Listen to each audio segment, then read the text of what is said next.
beef between Drake and Kendrick Lamar is one of the most complex and culturally significant rivalries in hip-hop history. And in 2024 and 2025, it exploded in ways fans had only dreamed of for years. While the early tension between the two dates back to Kendrick's famous 2013 Control verse and continued in the form of subtle jabs and competitive tension, the rivalry remained relatively cold for over a decade. That all changed in 2024 when a simmering decade-long Cold War turned into a nuclear lyrical battle that brought the rap world to a standstill. What began as subliminal shots evolved into all-out lyrical warfare, culminating in diss records that captivated not only hip-hop fans, but the entire music industry. Kendrick Lamar's Not Like Us, Drake's Push-Ups, and the dramatic fallout from their lyrical exchanges signaled a turning point, not only in their careers, but in the culture of modern rap itself. To understand how things reignited, we must fast forward to March 2024, when future Metro Boomin dropped their highly anticipated collaboration album, We Don't Trust You. The project featured several artists, but the track Like That, featuring Kendrick Lamar, stole the spotlight. Kendrick's verse on Like That was a direct shot at both J. Cole and Drake, especially Drake. With laser focus, Kendrick called out the idea of a big three in hip-hop, a term often used to group him Drake and Jay. Cole together as the top-tier artists of their generation. Kendrick made it clear he rejected the title, rapping, "Mother if the big three, it's just Big Me." He also made subtle but stinging references that fans and critics immediately linked to Drake, sparking a viral storm and essentially declaring lyrical war. This move stunned the rap world. For years, fans speculated about Kendrick and Drake's relationship, but this was the first time Kendrick fully committed to taking Drake head-on in a major record. J. Cole, who was also mentioned in the diss, initially responded with his own diss track 7-Minute Drill during a live performance at Dreamville Fest, where he admitted regret for participating in the beef. He would later apologize publicly and remove the track from streaming platforms. Trying to find a little angle and downplay his greatness. I want to say right now tonight, how many people think Kendrick Lamar is one of the greatest to ever touch microphone?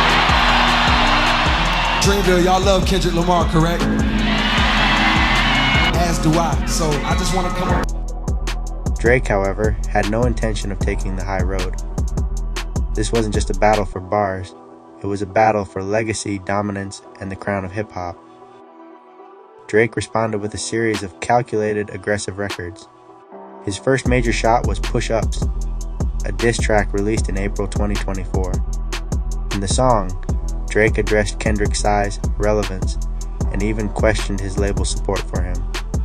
He mockingly rapped about Kendrick wearing a size 7 shoe and challenged his authenticity and status as a top-tier rapper. Push-Ups was clever, filled with jabs and confident, classic Drake. It set the tone for what would become a back-and-forth saga that dominated all of hip-hop discourse for the remainder of the year. But Kendrick wasn't done. In May 2024, he dropped a scathing diss track titled Euphoria, a 6-minute lyrical onslaught aimed directly at Drake. Kendrick dismantled Drake with cold precision, mocking his mixed heritage, calling him manipulative, and accusing him of being a culture vulture who exploits black culture while remaining disconnected from it. Kendrick's tone was fierce and confrontational, but it was only the beginning. A few days later, Kendrick followed up with an even more aggressive and street-certified track, 616 in LA, a play on Drake's infamous time-stamped song series. In 616, Kendrick rapped with cryptic venom, calling out OVO members and alleging disloyalty within Drake's own circle. He painted a picture of internal betrayal and paranoia, turning the beef into psychological warfare.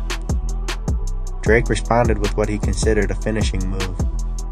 On May 4th, 2024, he dropped a surprise diss track titled The Heart Part 6, mocking Kendrick's long-running The Heart series.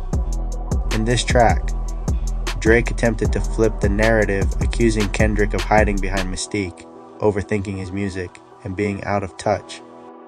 Most shockingly, Drake made allegations regarding Kendrick's personal life and relationships, hinting at cheating scandals, and even making disturbing accusations that were meant to shock and destabilize Kendrick's public image.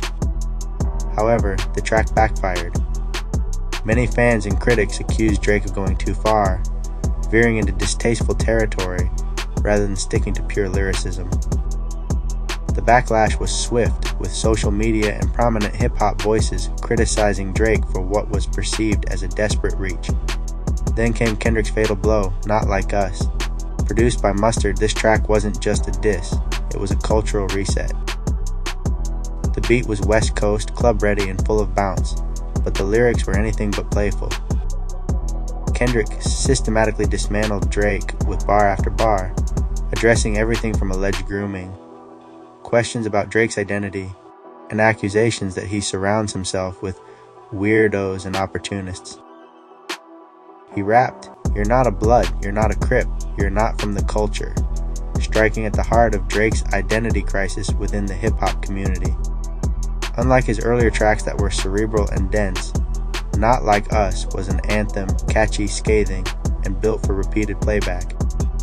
It became a viral sensation within hours, with fans calling it one of the greatest diss records of all time. Even neutral parties in the rap game couldn't help but nod in approval. Not Like Us wasn't just a diss, it was a celebration of authenticity, West Coast pride, and everything Kendrick represents in contrast to Drake's brand of rap. As of early 2025, Kendrick has won the respect of critics, fans, and fellow artists alike for the way he handled the beef. He didn't just respond, he dominated. Not Like Us went viral on TikTok and Instagram, used in memes, videos, and even played in clubs across America, essentially turning a diss record into a cultural phenomenon. Meanwhile, Drake has remained largely silent since the release of The Heart Part 6, which was widely viewed as a misfire. His social media presence has gone quiet, and rumors have swirled that the response to Kendrick's barrage of diss tracks shook his team, and possibly affected his long-term plans musically. What this beef represents goes far beyond personal jabs. It's a battle of ideologies. Drake represents mass appeal, branding, and calculated versatility. He has dominated charts, reinvented his sound multiple times, and crafted an empire that includes pop, dancehall, grime, and trap. Kendrick, however, stands as the embodiment of uncompromising lyricism, cultural accountability, and social commentary. Where Drake is the ultimate showman, Kendrick is the poet warrior. The beef made fans in the industry at large ask, what matters more, cultural impact or commercial success? Authenticity or versatility? Not Like Us doesn't just attack Drake, it reinforces Kendrick's claim to the throne as the most respected lyricist of his generation. What's remarkable about the Kendrick and Drake beef is that unfolded in real time on digital platforms where the audience could react instantly.